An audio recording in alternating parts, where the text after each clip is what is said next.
मनीष जी, आपसे बात शुरू करूंगा, फिर राजनीतिक मित्रों के पास चलूंगा।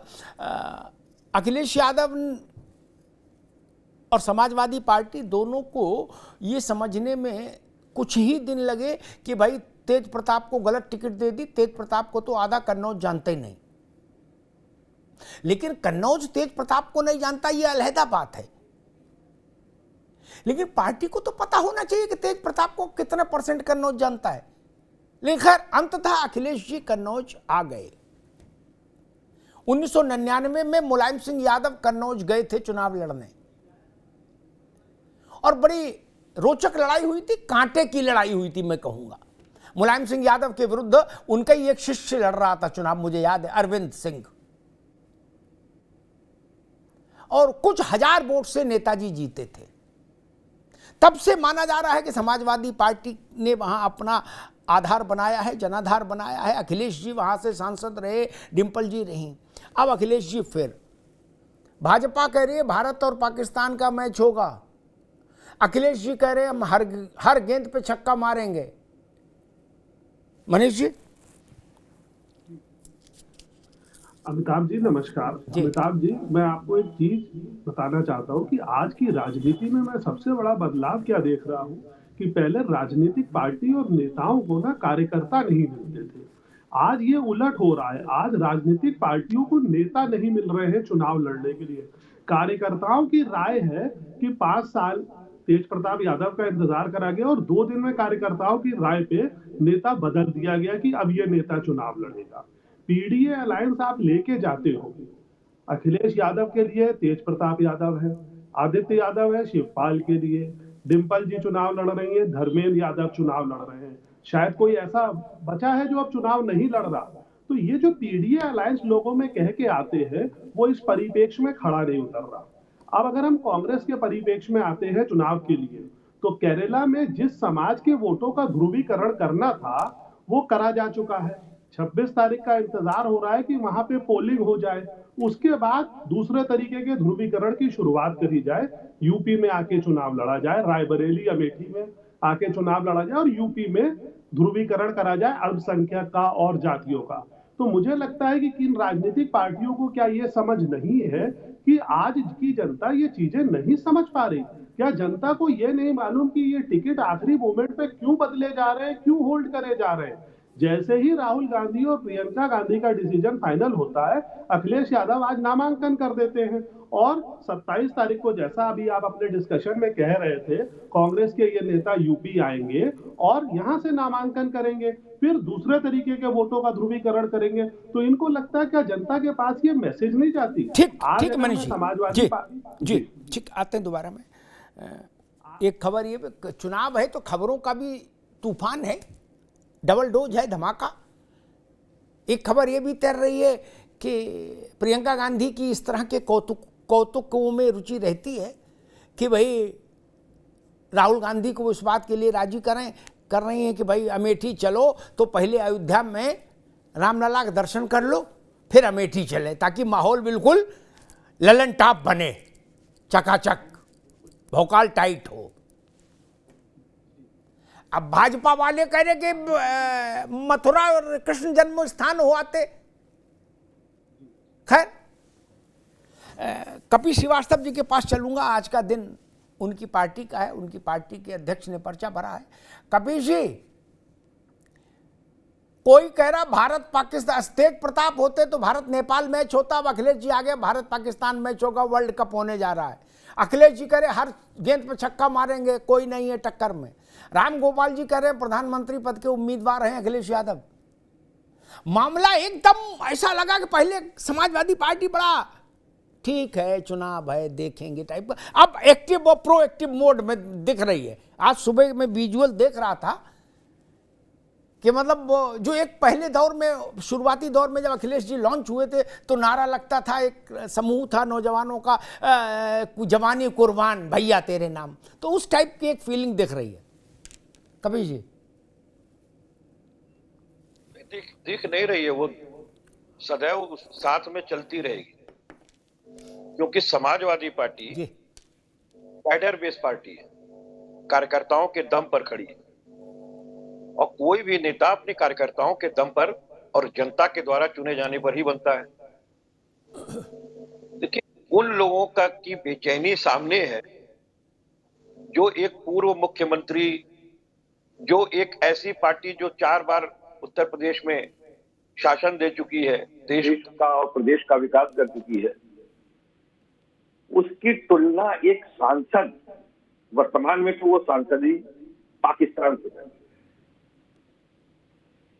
तो ये सोच, जो तालिबानी सोच है, वो इस बात का परिचायक है कि भारतीय जनता पार्टी के जो सांसद जी हैं, वो वर्तमान प्रत्याशी हैं, वो बहुत बेचैन आत्मा हो चुके हैं और उन्हें अपनी सीधी हार दिखाई दे रही है।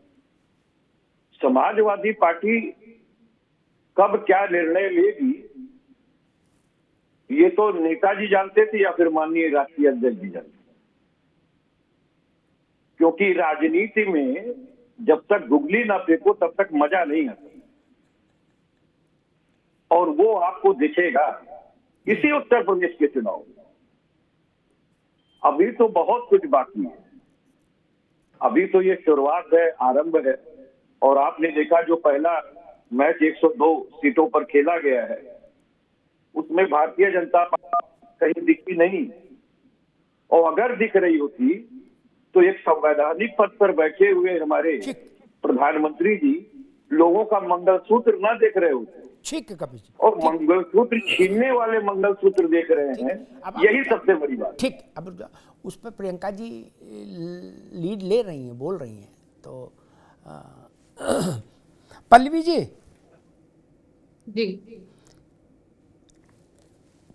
तेज प्रताप के लिए तो खैर सपा वालों ने कहा कि भाई इनको आधा कन्नौज जानते ही नहीं, तब उसके लिए तो फिर सुब्रत पाठक की बात मुझे ठीक ही लगती है कि तेज प्रताप से लड़ने से भी क्या फायदा है, वो तो कोई लड़ाई थी नहीं। क्योंकि ये तो सपा वालों ने ही कहा कि भाई उनको कोई जान ही नहीं रहा, तब मजबूरी में फिर अध्यक्ष जी को खुद ही उतरना पड़ा जनता ने कहा भाई आओ। अब अखिलेश यादव है मैदान में। मुझे याद है 99 में मुलायम सिंह गए थे कन्नौज, उन्होंने अपने घर मोहल्ले की दीवार लांघी थी अपने इलाके की, और कन्नौज गए। उनका एक पुराना शिष्य उनके खिलाफ मुकदमा लड़ा चुनाव, अरविंद सिंह, अगर मैं सही नाम याद कर रहा हूं। नेताजी उतरे जहाज हेलीकॉप्टर से तो पांव तो उसने छुआ, लेकिन चुनाव बढ़िया लड़ा। 2.5 लाख कुछ वोट ऐसे नेताजी को 2.25-3 लाख मिला होगा, और 2.25 लाख मिला अरविंद को, अगर मैं सही याद कर रहा हूं तो, पुरानी बात है। यानी पहला चुनाव समाजवादी पार्टी के लिए कन्नौज में कोई बहुत अच्छा चुनाव नहीं था कि कोई इजी केक वॉक मिला हो, ऐसा नहीं। फिर खैर सिलसिला चलता रहा और अखिलेश जी 2 बार 3 बार वहां से जीते। डिंपल जी एक बार निर्विरोध हो गई। सूरत में एक सांसद निर्विरोध, एक भाजपा का प्रत्याशी निर्विरोध चुना गया तो आपत्ति है, लेकिन डिंपल जी भी ये कीर्तिमान कर चुकी हैं, वो भी एक बार निर्विरोध हो चुकी 12 में। खैर 14 में डिंपल जी जीती और 19 में हार गई। अब अखिलेश यादव आए हैं लड़ने। अखिलेश यादव बनाम सुब्रत पाठक। स्वाभाविक है समाजवादी पार्टी और अखिलेश यादव चाहेंगे कि उस 19 की पराजय का बदला 24 में ले लिया जाए। पल्लवी जी देखिए, सबसे बड़ी बात, समाजवादी पार्टी को सीट खोने का बहुत ही डर था। उन्होंने ये हर जगह, ये पहली सीट नहीं है जहां पे इन्होंने कैंडिडेट बदला हो। ये बिना किसी ग्राउंड पे इन्होंने काम ही नहीं किया, जनता से इन्होंने कुछ संवाद नहीं किया, इन्होंने अपने कार्यकर्ताओं से भी संवाद नहीं किया भाई कि यहाँ क्या चल रहा है, और ये बस कैंडिडेट उतार देते हैं। इसके बाद धीरे धीरे कुछ लोग, शायद पता चलता होगा, कहीं से कुछ पता चलता होगा, फिर सोच समझ के कहीं 3 कैंडिडेट्स आए, उनको बदला गया। एक कोई बहुत ही कम रेयर ही जगह हुआ होगा जहां पे एक कैंडिडेट से इनका काम चल जाए। यहाँ पे अब बताइए, पार्टी खुद कह रही है कि तेज प्रताप जी को कोई जानता ही नहीं। इससे बड़ी दुख की बात क्या हो सकती है? क्या आपके पार्टी के कार्यकर्ता ही उनको नहीं जानते होंगे, तब ये कहा गया है? और लोगों की बात, अगर जनता की बात की तो बहुत बड़ी बात हो गई कि जनता नहीं जानती है। बस हो सकता है लोगों को ये पता हो कि इनके परिवार के कोई हैं, इससे ज्यादा नहीं। क्योंकि समाजवादी पार्टी या कांग्रेस पार्टी की आदत रही है कि जितनी भी इनको लगता है कि यहां से हम जीत सकते हैं, जीतने का दम भर सकते हैं, ऐसी सीटों पे अपने परिवार को ही आगे लेकर आती हैं। ये आप देख सकते हैं। यहाँ पे उनको जब संशय हुआ, जब कार्यकर्ताओं ने बोला कि आप किसको उतार रहे हैं, जीतने बिल्कुल मतलब कोई भी सीन ही नहीं है, काफी ज्यादा बुरी कंडीशन हो सकती थी।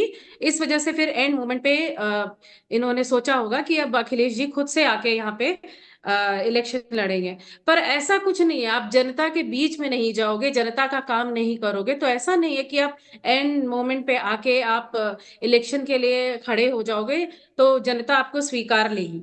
2019 में उलटफेर क्यों हुआ? क्योंकि जनता ने भी देखा कि कौन वहीं का है, वहां पे आके जनता का सुख दुख बांट रहा है, उनका काम कर रहा है। और वैसे भी अभी सुन रही थी मैं, ये बोला जा रहा था कन्नौज के बारे में कि वहां पे हम लोगों ने काम किया और वहां बहुत विश्व प्रसिद्ध बना। मैं बताना चाहूंगी, पहले चलता था वन डिस्ट्रिक्ट वन माफिया।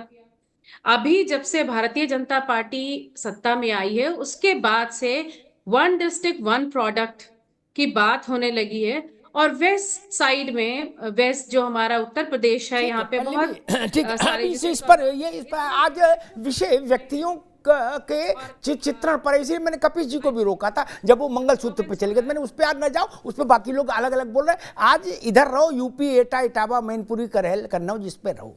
ज्यादा भटकोगे तो फिर बहस भटक जाएगी। ठीक है, मैंने वेस्ट यूपी की बात रुक जाओ भाई, रुक जाओ, आगे बात, अब रुक जाओ तेरे को। मैं इस तर्क से कभी सहमत नहीं हुआ। मनीष आपके, अमन आपके पास आऊंगा।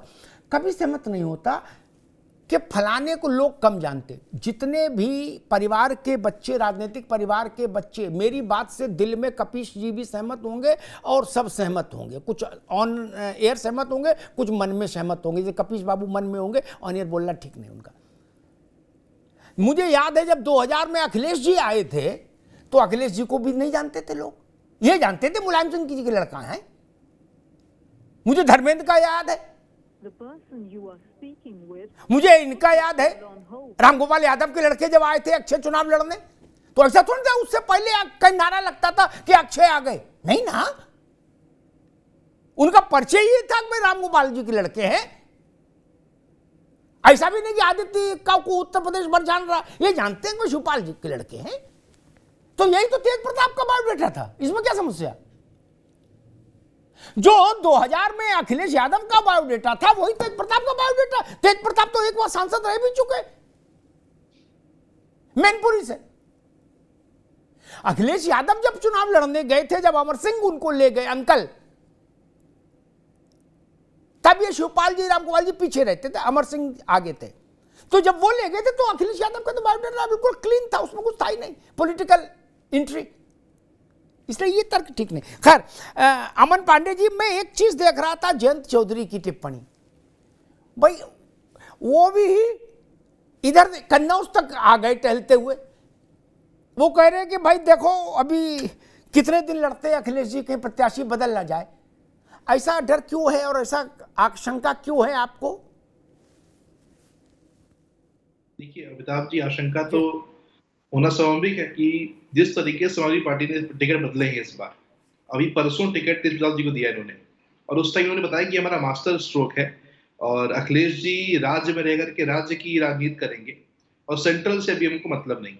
आज वो मास्टर स्ट्रोक चेंज हो गया, आज वो मास्टर स्ट्रोक तब्दील हो गया, हम सेंटर की राजनीति करेंगे, हम राज्य में राजनीति नहीं करेंगे। अब पर्चा भर दिया गया सुबह जा करके, 2 दिन में ही मास्टर स्ट्रोक चेंज हो जाता समाजवादी पार्टी। आज तो ये घोषणा भी हो गई कि उपचुनाव जो है करहल का वो तेज प्रताप लड़ेंगे। हाँ।